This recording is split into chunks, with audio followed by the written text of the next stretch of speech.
Hello guys, आप सभी का इस चैनल में स्वागत है। आज इस वीडियो में हम Veer Bahadur Singh Purvanchal university MSc second semester subject complex analysis के सिलेबस के बारे में डिस्कस करेंगे। जैसा कि पता है कि कॉम्प्लेक्स एनालिसिस जो वो सब्जेक्ट है हमारा, उसमें हमारी 4 यूनिट्स हैं।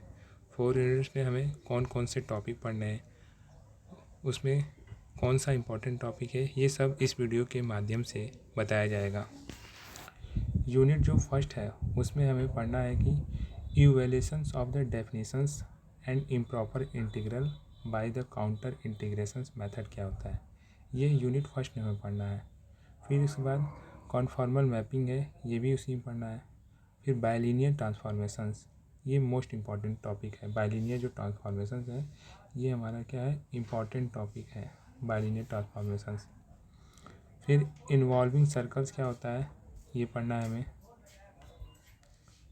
एंड हाफ प्लेन्स क्या होता है इसके बारे में पढ़ना है। फिक्स्ड पॉइंट क्या होता है ये पढ़ना है।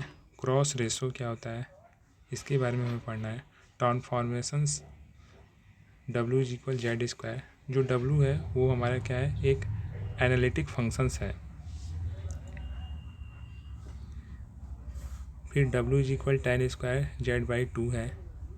Univalent functions and its properties, univalent functions क्या होता है और इसकी प्रॉपर्टीज़ क्या होती है इसके बारे में पढ़ना है। Mini valued functions and its properties, जो मिनी वैल्यू फंक्शंस है और उसकी प्रॉपर्टीज़ क्या होती हैं ये पढ़ना है हमें। यूनिट जो सेकंड है उसमें हमें पढ़ना है कि पावर सीरीज़ क्या होती है, इसके बारे में पढ़ना है हमें। और इसके कन्वर्जेंस क्या होगा ये पढ़ना है। Analytic of the power series, analytic of the power series क्या होता है इसके बारे में हमें पढ़ना है।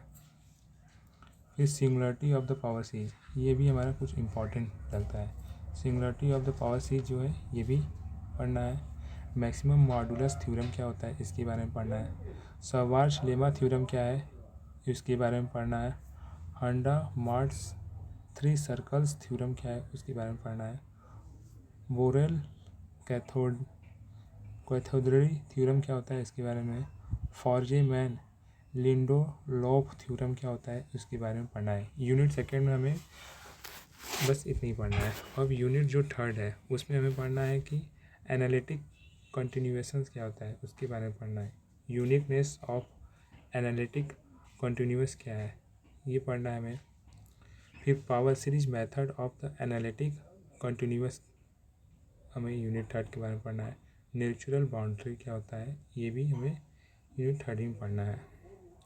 यूनिट फोर्थ, इसमें हमें गामा फंक्शंस के बारे में पढ़ना है। फिर definitions analytic characteristics of the gamma Z क्या होता है इसके बारे में पढ़ना है। यूलर इंटीग्रल ये पढ़ना है। टेनरी थ्योरम क्या होता है उसके बारे में पढ़ना है। Euler limit formula for gamma Z के बारे में पढ़ना है। टू आइडेंटिटी, मतलब जैसे कि 2 आइडेंटिटी के बारे में पढ़ना है। लेजेंडर डुप्लीकेशंस फार्मूला इसके बारे में पढ़ना है। यूलर कांस्टेंट क्या होता है ये पढ़ना है। Conical product for gamma Z ये पढ़ना है। और जीटा फंक्शंस, ये इम्पॉर्टेंट टॉपिक है। जैसे कि जीटा जो फंक्शंस है, जीटा हमारा जो फंक्शंस है ये हमारा क्या है, इम्पॉर्टेंट टॉपिक है जीटा फंक्शंस का। ठीक, और इसमें ओवरऑल ये कंप्लीट सिलेबस हो गया। कॉम्प्लेक्स एनालिसिस में ज़्यादा कुछ नहीं पढ़ना है पूर्वांचल में। अब जैसे कि मुझे पता है कि कॉम्प्लेक्स नंबर ये क्या होता है, तो कॉम्प्लेक्स नंबर में सपोज हमने माना कि जेड हमारा क्या कोई एक प्लेन है, जेड हमारा क्या है एक प्लेन है।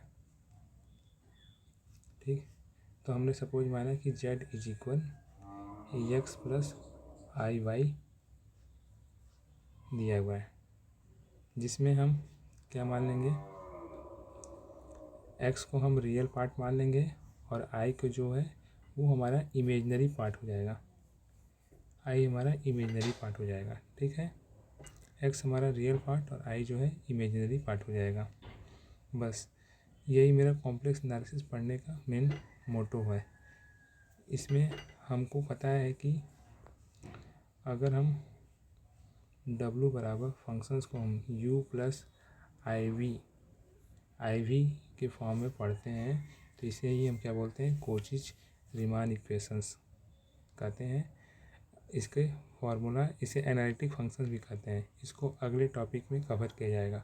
आज के लिए इस वीडियो में बस इतनी ही बातें। जैसा कि आप सभी को पता है कि कॉम्प्लेक्स एनालिसिस एक मोस्ट पावरफुल सब्जेक्ट है, तो इसलिए आप सभी इसे इजी वे में आसानी से पढ़ सकते हैं।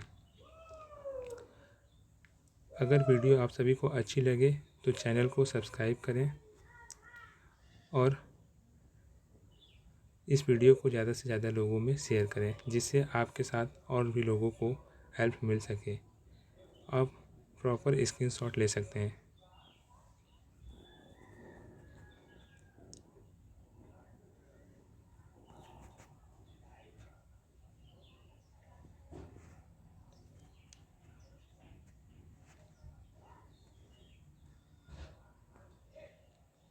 Thanks for watching this video.